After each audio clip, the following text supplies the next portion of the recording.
You're listening to Nightmare on Film Street. The current time is 6:66. Traffic is clear ahead from here to the afterlife, but it's hell outside. For the next hour, you're on Nightmare time. So, let's give a grave welcome to our hosts, John and Kim.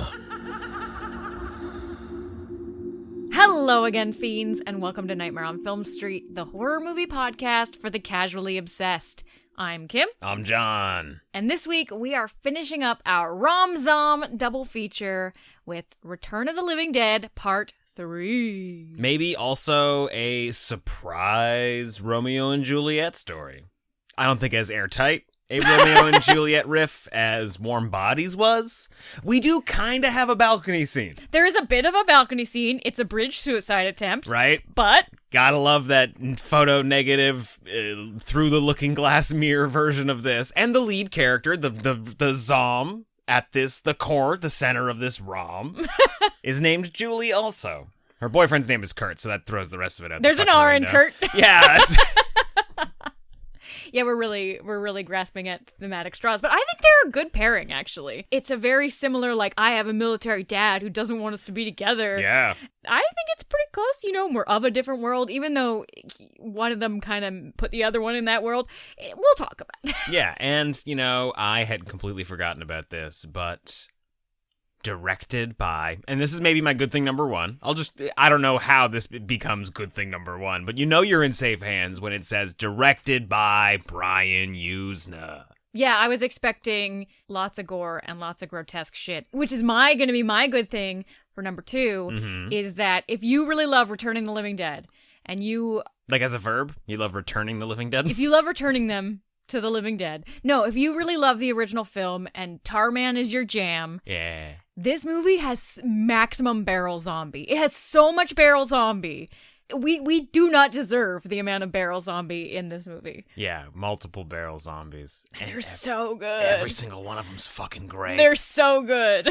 Good thing number three's got to be Julie herself. She is our main focus of the movie. Unlike the rest of the Return of the Living Dead movies where we're focused on the survivors, this one focuses more on a person who's turning into a zombie, dealing with the angst of that, because now we're in the 90s, we're in the grunge era, not necessarily the punk era, but specifically her third act transformation where she becomes goth, queen, zombie. She's the fucking coolest. Now, we don't get enough of it. Yeah, no. That's a huge bummer. That's my biggest complaint. But when it comes, absolutely one of the best things of this movie. Oh, totally. If you have not seen Return of the Living Dead Part 3 prior to listening to this episode, definitely go check it out. Yeah, and I can't say for certain if it's still there right now, but we watched it on Tubi, which means if you're listening to this when it comes out, you can probably watch it on Tubi tonight. I think it's a great Friday night movie, and was a first-time watch for the both of us, actually, I think, right? I thought it was, but when it started, I was like, oh yeah, I've seen this. Yeah. Parts of it are so familiar, but I don't know if I'd ever sat down and watched it from beginning to I don't know end. if I finished it. I watched all of the original exploring the military base stuff. All of that was familiar. I don't think I hung on for the transformation, though, which is that's stupid of me. Brian Yuzna knows how to deliver a third act. That's all I can say. They vowed to stay together forever, that their love would never die. But their pledge remained untested. Oh, cool.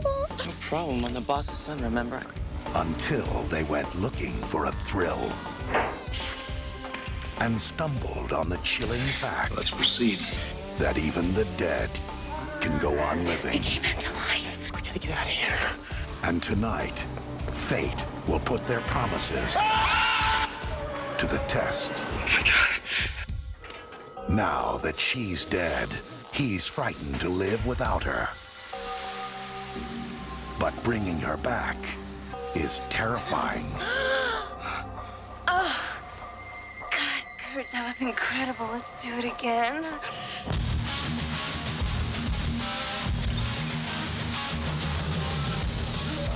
Contain it, damn it! Seal it off now! Is that what I'm gonna become? These poor dead bastards crave brains. She bit me, Dad. She gave you something bad. It feels so hungry. Never find you down here. What have you done? If she attacks him, he becomes like her. I just get a little confused sometimes.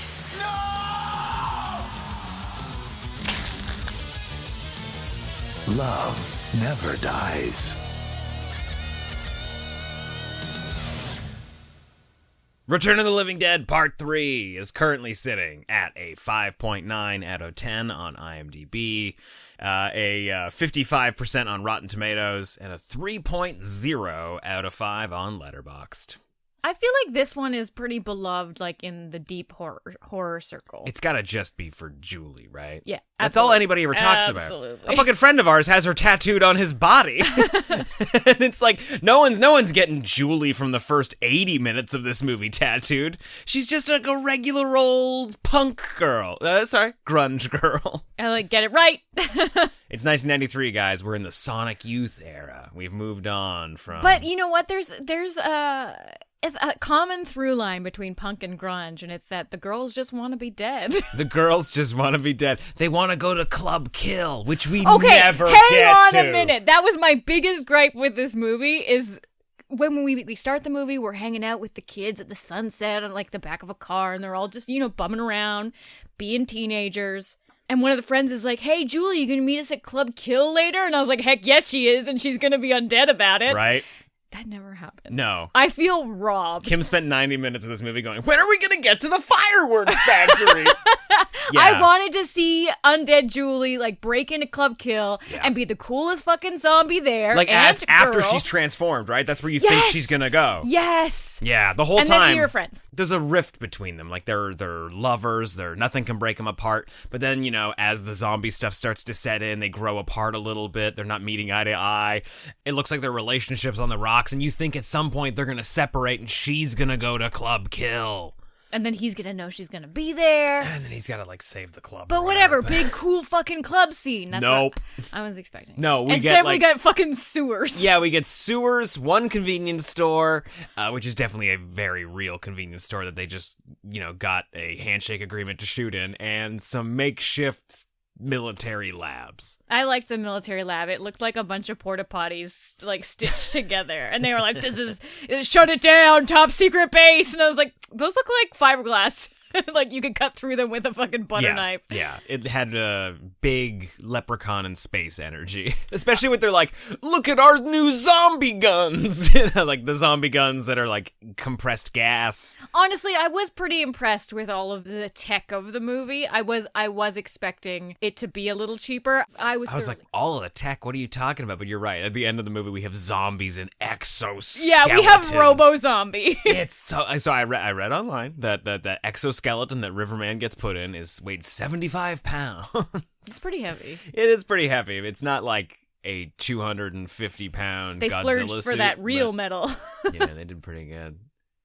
In the beginning of the movie, Julie and Kurt break into a military base where Kurt's dad works. We aren't really given any reason why other than it's cool to. Wouldn't you? It's cool to do stuff. Wouldn't you if you had heard that there was some sort of weird experiment that was going on that your dad was going there for, and you had access to his key card? Wouldn't you break in to see it? I'm too nervous of a Nelly for that. No, I probably wouldn't do it either. But especially when as soon as they get there, a guard is doing his rounds, and it's just whenever this part of a video game happens, I'm out. I do not like avoiding a guard. Yeah. I cannot handle it. I just don't have the patience. Every single time I'm in one of those things, I'm like, what if we just kicked down the door and started shooting? And then I never win. I always die. My entire team loses. And then I'm like, well, maybe I put this game down for a year and a half. I'm not mature enough yet to go skulking around. But they do kind of, I don't want to say underreact because they're like, whoa, what the fuck? All this shit's crazy. But the first thing they see is a whole human leg being thrown in an incinerator. Yeah. And they're like, cool. You think this would fuck up their entire life? You think this would just be something that they would walk away from? We gotta get out of here. I can't see this. I don't know. Wouldn't you think that they would create some kind of friction between him and his dad? You're up to no good with the government? That isn't really a plot in this movie. That might have happened, but no, that's a good point. He sees even worse than that because they make their way through. They're just sort of peering in from the windows. Like the air vents that are blocked by plexiglass. They're just spying. Man, super top secret experiments, and you're gonna let people see in from outside? Why do they even need those vents up top? Like, you're in your, like, enclosed porta potty inside a warehouse. Like, why do you need light coming in? It's true, and it's not to vent out anything because they're working with, what is it, like Cyclone B or whatever the fucking... No, it's, okay. It's 2,4,5-trioxin, Kim. I was pretty close. That's the continuing thing from the previous Return of the Living Dead movies. Like, in some way, the only connective tissue is the actual gas. And canned zombies. I love canned zombies. Man, they're so good. There's always... They keep longer than a can of beans does. Because a can of beans has an expiry date. These zombies never die. No. That's the best part about the Return of the Living Dead movies. That you just can't kill the zombies, no matter what you do. You can turn them to goo, and the goo's still going to try and get you. Ugh, that's scary. Yeah. In Return of the Living Dead Part 3, they're trying to solve that problem because the military still wants to use this as a weapon. They're like, they just don't think we've cracked the code on this one. It's worth investing more money, more time, and more innocent bodies into. So their goal now is essentially to find a gun that they loaded with, I don't know, Antifreeze, some sort of like nitric oxide. The opposite of Yeah. antifreeze. Instant freeze. Some bullet, liquid nitrogen or some shit. Some bullet that they can shoot them in the brain and freeze their head, so that way they are immobilized. It's pretty smart, and it looks cool. You say it's smart, but it doesn't work. No, it doesn't work. It doesn't work at all. I mean, it was a smart They're attempt. like patting themselves on the back, giving each other high fives. Looking away from the room that had a zombie in it a minute ago. And then he wakes up, he de-thaws after maybe 45 seconds and starts eating people again. And then, like, bam, we're off to the races. Shit's gone bad. Nothing has been solved. And the zombies are poised to take over. I think they contain it pretty well. They set that alarm off. They lock the door. They lose 2 men. Well, they're people. People will die. Kim's willing to break a few eggs. Anyway, like, this leads eventually to, like, a fight that Kurt has with his dad because of the failure of this project. Some other military official who was just like, I'm pretty sure instead of zombies, we should have exoskeletons for our super soldiers. I feel like once you have exoskeletons, you do not need zombies. No. And I don't think either of us clued in to the fact that she wanted to use the exoskeletons on the zombies. Yeah. I was like, oh yeah, exoskeletons for your super soldiers. Sure, that makes total sense. Why not? But when they do it at the end, you're like, okay, so now these zombies are super strong. That doesn't you're seem making like them stronger, more unstoppable. Why was this a better idea? Yeah, and the only, I guess, perk is that they have a switch on their back, so you can, like, lock them. So you've got to get real close to them? Fuck that. No. Which also means that other zombies could flip that switch and be like, nah, fuck you. He's back online. That's true. So they have shut down Kurt's dad's project.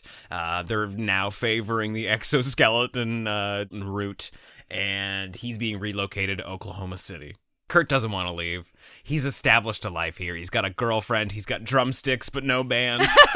He's like, I'm going to move to Seattle, and I'm going to be in a band. It's like, buddy, it's 1993. You're 5 years too late. Like, yeah, Plaid's going to be out soon. Yeah, it's almost... Kurt Cobain's almost dead. Oh, is that why he's named Kurt? But tragically, Julie dies in the weakest motorcycle accident possible. Hey man, we were all stunned by Hereditary when somebody died. Yo, but that was was impactful. She went like into that pole, didn't hit her pretty face at all.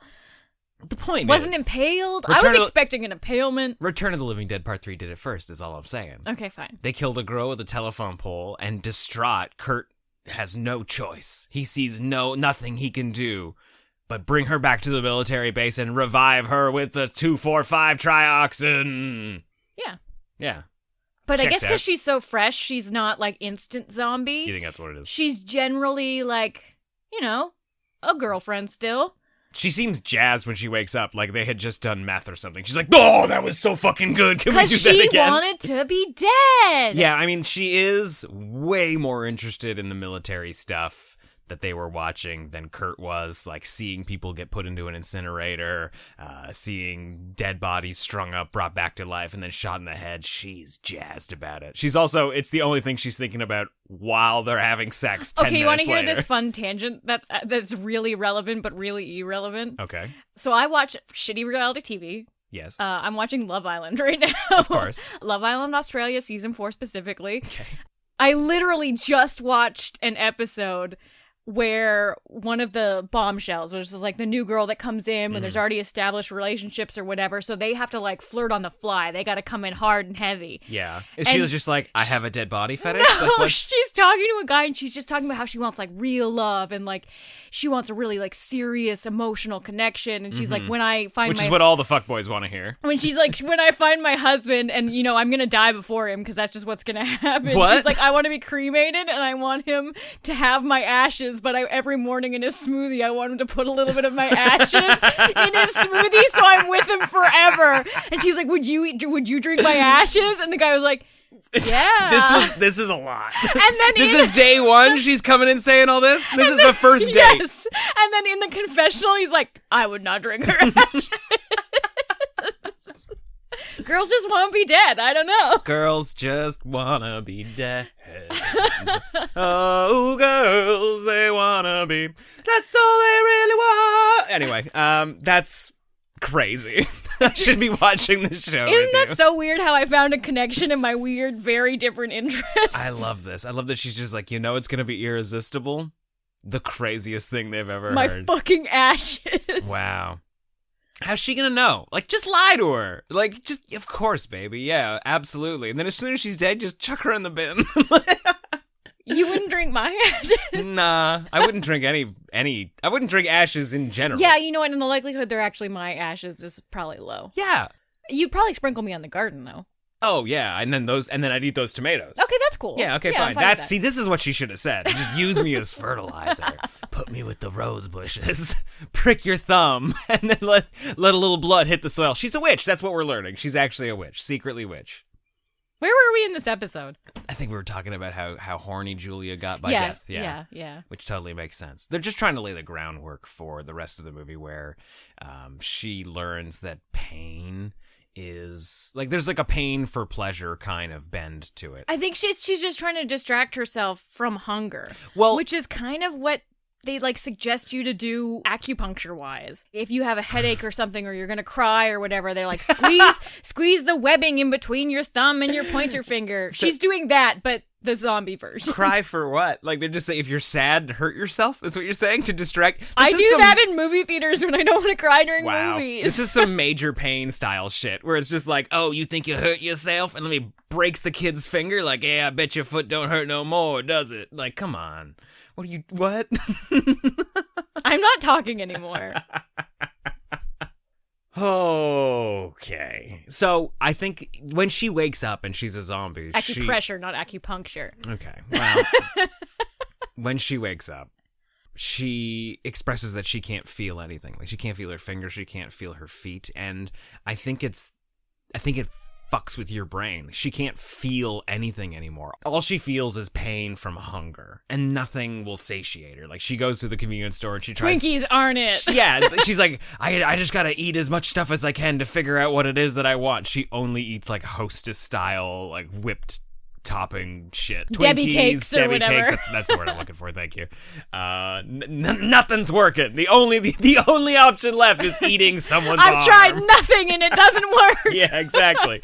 But yeah, she finds that pain stops her from feeling hungry, or at least distracts her from it. I think it's also just that being a zombie is painful, and the zombies in Return of the Living Dead Part 1 express it too. I can feel myself rise. Exactly, right? And like eating brains is the only thing that makes them feel anything different or, takes the pain away for even half a second. And the way that she's stopping herself from eating her own boyfriend. It's like an opioid addiction. Yeah. How opioids, I've been reading about drugs and how they affect your body, is that they actually create pain in your body. So if you start taking it, because you have a bad back or because you're recovering from a motorcycle injury, which is surprisingly common, your body gets used to like filling those receptors. And as you become an addict, it keeps doing that. So, even though that pain should be gone, your body continues making you feel it because it just wants more of that drug. That's the vicious cycle of it, So it's right? like all of the pain is created in your head. That's nuts.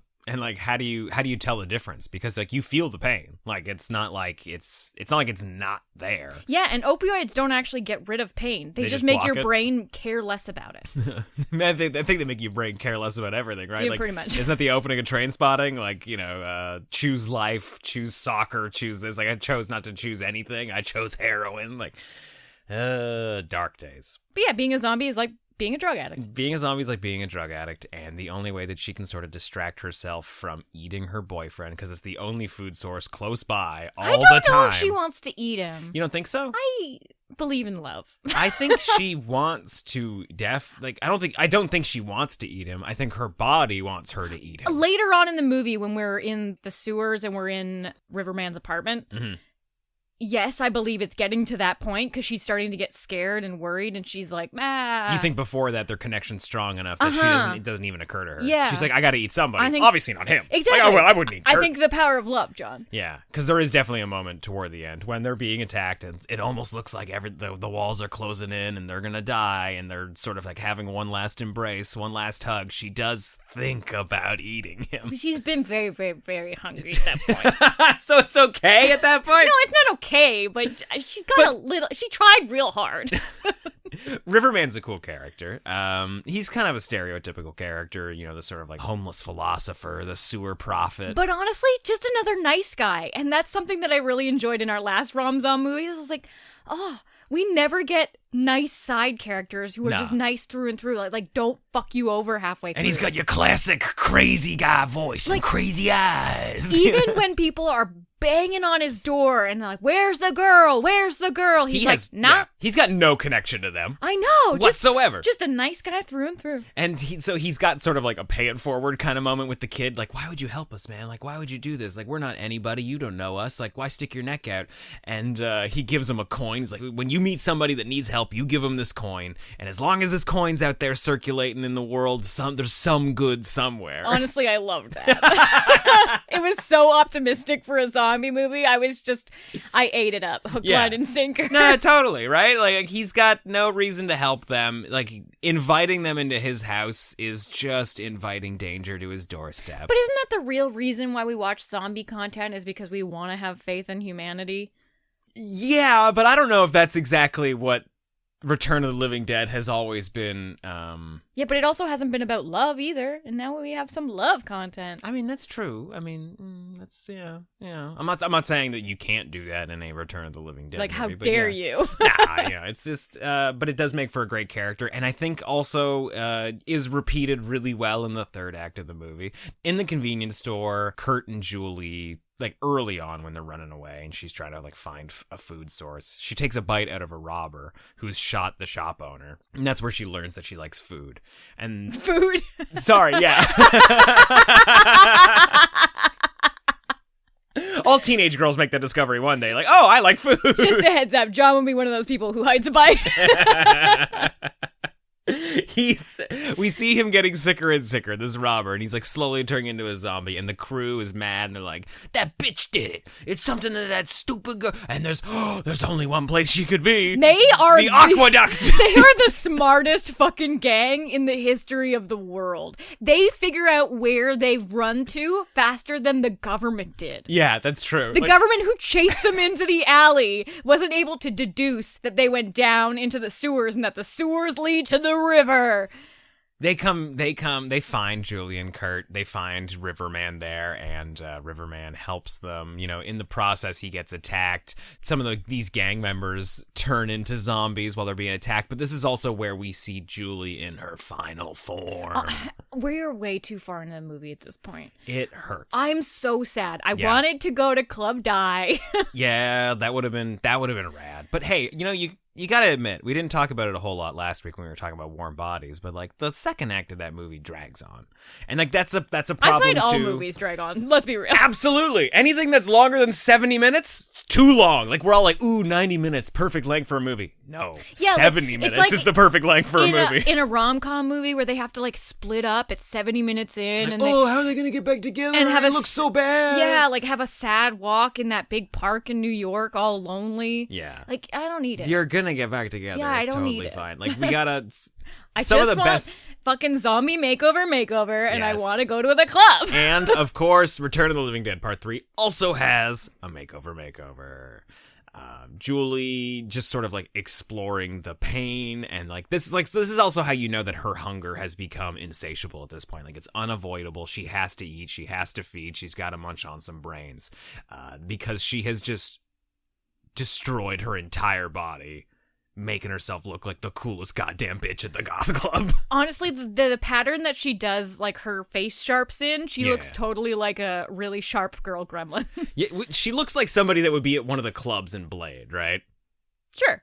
Oh, you're not familiar with that? Mm-mm. There's just like so much like body mutilation in those movies. Like I think even in Blade 2, there's somebody like they're doing this thing where like they stretch your back skin out so like your spine is completely exposed. And Yeah, shit. like if she saw a Cenobite, they would fist bump. Oh yeah. Her and the Cenobites? Yeah, absolutely. Like game recognized game. Yeah, exactly. Like pain, pleasure, get it. She even takes like her necklace and braids it through the skin around her neck. I appreciated it, but did I need it? Like, it just, I felt it in my stomach. It's so fucking rad. She's just like got old bent nails and railroad spikes, just like everything sharp, pieces of glass just sticking out of her collarbones.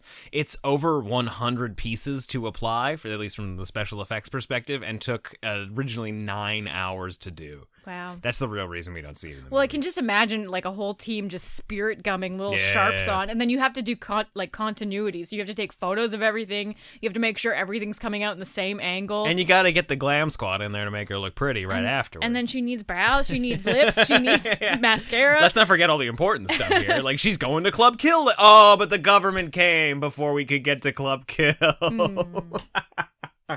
Man, it's a huge bummer, but it's a problem I've had with a few Brian Yuzna movies. Society's got a really long second act, but there's a mystery to that movie, right? Where you're like, what's going on? What the fuck is this? Like, you see glimpses of weirdness and you just want to solve that puzzle. Bride of Reanimator, you kind of know what the score is. Like, you know what you're in for when you press play. You kind of know exactly what the end of the movie's going to be like, and you just want to get there. I think it's the same with this. The issue with Return of the Living Dead 3 is that they knew what they had with that character design. Yeah. And it's the cover of the VHS box. It's the all poster. Yeah, it's all anybody knows about the movie. So you're just like, fuck yeah, Julie Zombie, here she comes, and you have to wait 80 minutes for it. It delivers when you get there. Yeah, it's fucking rad. That's the other thing about a Brian Yuzna movie, is that this fucking guy knows how to make a third act. Like, he delivers. Okay, so the lead guy of the gang, when he gets zombied, it's so fucking good because she goes off into Riverman's apartment because it's like a weird rapey scene because he's really into the sharps. I don't know why. Yeah, that was weird. But then she comes out and she's holding his head and you think she's beheaded him, but then she's dragging his corpse behind the head and you realize he's still connected by his spinal column. Yeah. But because I guess it hasn't been severed, and also it's a Return of the Living Dead zombie. Yeah. He's not dead. No. So he reanimates and he's got like a floating head on the top of a spinal column. It's just wonderful. It's pretty great. Like, he does get his head ripped off completely eventually, but that doesn't stop him. Like, the body's still going, the head's still alive. It's a killer design. Just like full giraffe mode, and I'm just about it. But we complain about it with rom-coms. So we complained about it 5 minutes ago. But like when the government shows up, Kurt has to turn his back on her. And I think this is also like right when she's definitely maybe almost going to bite him. It's the end either way. Like he sees it, she knows it. Like, they really can't be together. But like, the government, his dad, has literally got a gun that's gonna like freeze her head. He's like, "You gotta get away from her, son. Step away." And of course, Julie's like, "Don't leave me, Kurt. Don't leave me." And it's actually kind of heartbreaking when he has to. Yeah, because he doesn't hold her hand while she froze. That's all he should do. Like, he should just like at least get out of the way, but hold her hand. I know. Like, that's all she needed right there. He cowered in the corner, and I was just not pleased. Yeah, and like he's got a full debrief. Like, "Oh, thank you so much for your cooperation. It's been a real help. We really appreciate. We're letting you into this maximum security." Yeah, all of a sudden you've got full clearance in a military secret operation. Now you can just walk around freely and free your girlfriend because you're having second thoughts. Well, because they're gonna experiment on her, and that's just not cool. Yeah, so like that's the thing. Like, when he's leaving, he asks his dad what's gonna happen to Julie. And his dad's like, well, like at this point, this is actually pretty good because his dad's like, well, there's no sense in lying to you anymore. Well, and he's off the project. He doesn't have control. That's true. But he says to his son that, she's going to become part of the program now. Like, she's essentially just like a government secret. She is a lab rat, despite having been a human being, despite being a human being currently with full thoughts and like an interiority. Like, she has an inner life like all of the other zombies, and she's still very fresh. Like, she might as well be a human being that they've kidnapped. A really hungry human being. A really hungry human being. Sadly, they take off all of her cool shit. Like, she's just got scars now. She doesn't have all of the glass and the spikes and the nails. That's and probably stuff. for continuity's sake. It's gotta just be for that. There's no way the government would like, this is gross. Let's just take all these little bits off. I think some of them like started falling out as well. Yeah, maybe. But he comes into this lab room, and everybody's behind cages like animals, and he can't handle it. He doesn't want to allow it to happen. He also sees, this is the most important part, he sees Riverman. He sees the pain that Riverman is in. Like, he's effectively just become this government military machine where they're just going to put him out into a war zone with his exoskeleton body. He's going to take all of these bullets, all the shrapnel grenades and everything in the name of the U.S. military. But he finds the coin in his pocket, and he remembers, like, next time you see somebody that needs help, you just help them. And everybody's been cowering in a corner. They're all scared. They're all afraid, and he can't stand by and do nothing anymore. So he opens the cages, and chaos ensues. Yeah, so like it's a big zombie outbreak, which is wonderful because all of the barrel zombies get let out. Hell yeah. And they're super goopy and they're super gross and they shuffle in that lovely zombie way. Spinal column zombies there. Everybody's together. And it's like a big final, we can't contain this zombie showdown. I just realized this is his band. He wanted to join a band. This is his band. But he gets bitten. He does get bitten, so like he's kind of doomed. Which makes, honestly, this ending better than the other movie because it's a tragedy. Well, this one lays the groundwork for a tragedy.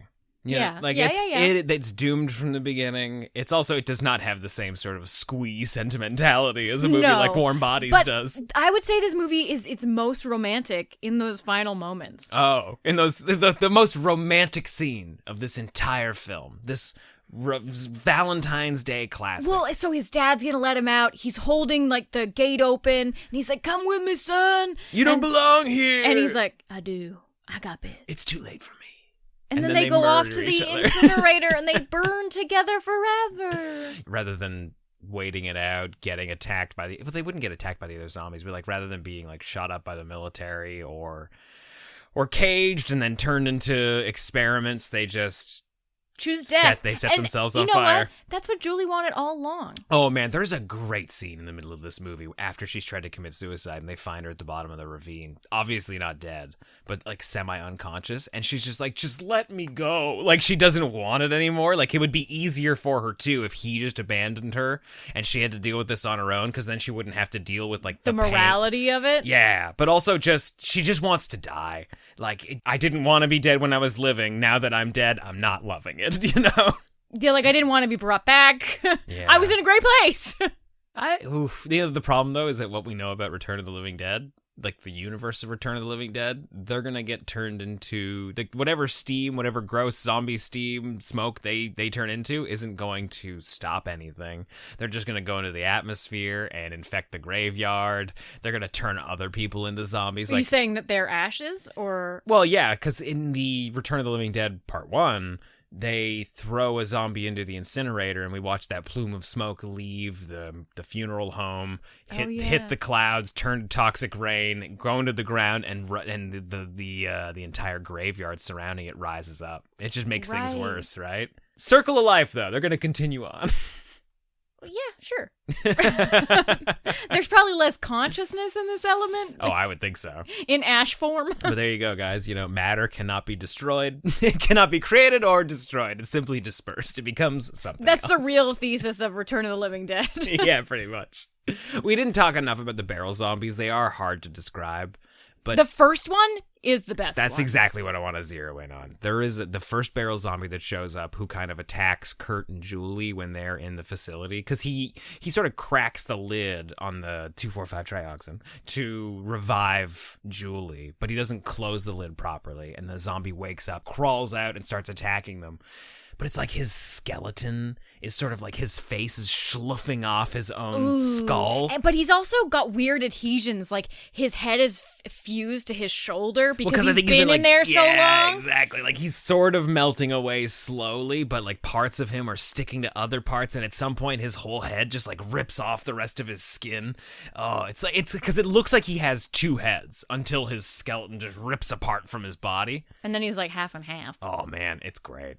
He looks awesome. Yeah, it's great. It's a great fucking zombie design. It also reminded me of one of my favorite urban legends, which I'm sure you've heard before too. The half zombie skeleton? No, not quite that. And I'm sure somebody else out there has heard it, because it's an urban legend. It's just like dumb shit that people say around the schoolyards. All right, give us a spooky. And then they think give it's us real. A spooky story. Yeah, I remember somebody telling me about a friend of theirs who was in a band. Can you put some crackling fire, please? I mean, maybe a bubbling cauldron might work better. Crackling for this fire. one. Somebody kumbaya-ing. He said that his, a friend of a friend of a friend of his had a brother who wanted to commit suicide, but wanted to make sure he really wanted to die. He didn't want to do one of those like real quick ones where you shoot yourself in the head or you hang yourself. So he like rerouted the pilot from his oven and put it under his tub, so like a boiled frog, he could just like slowly boil away. I don't like that. No, it's awful. But then... So he could jump out at any point kind of thing? That's exactly it. Oh. But he wants to die, so like the same way that you would do if you were starving yourself. So he's in this tub for like 2 days, just like on simmer.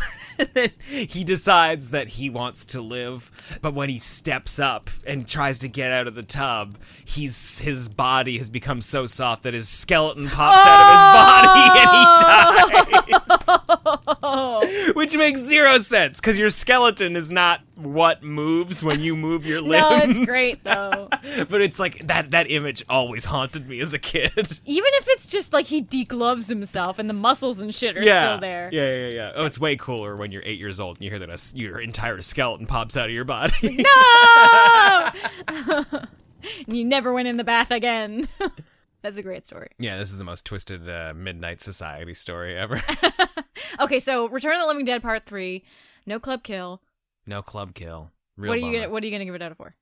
I'm giving Return of the Living Dead a 3 out of 4. I'm gonna do 3 out of 4 as well. But a rock solid 3 out of 4. Yeah, the zombie designs are really cool. Julie looks fucking badass. Yeah, it's just got a real second act slump. Yeah, it's just like a real long transformation. Yes, man, I wish we had more of it. If she like, oh, can you imagine like 45 minutes into this movie, he's having his heart-to-heart with Riverman. They hear a noise, they turn around, and Julie's there, and she's like, "How's it going, boys? Let's go clubbing." Like, and then we went to Club Kill. Like, that's all we needed. We just needed like one little sequence of her having fun as like really cool goth Julie. We needed more Frankenhooker, less original Frankenstein. That's exactly it. But yeah, 3 out of 4 from the both of us. Still a great movie. Definitely one of the best sequels of the Return of... I say that like I've seen all of them. Now I've only seen the first 3. I like it more than Part 2. I'll say that. Great zombie movie. Awesome Rom-Zom. And we'd love to hear what you think of Return of the Living Dead Part 3. Hit us up in the Nightmare on Film Street Discord at nofspodcast.com/discord. Or social media, wherever you want to reach out. You could send us an email. mail@nofspodcast.com. We get a lot of emails, so I promise I'll try and reply to it as soon as I can. No guarantees.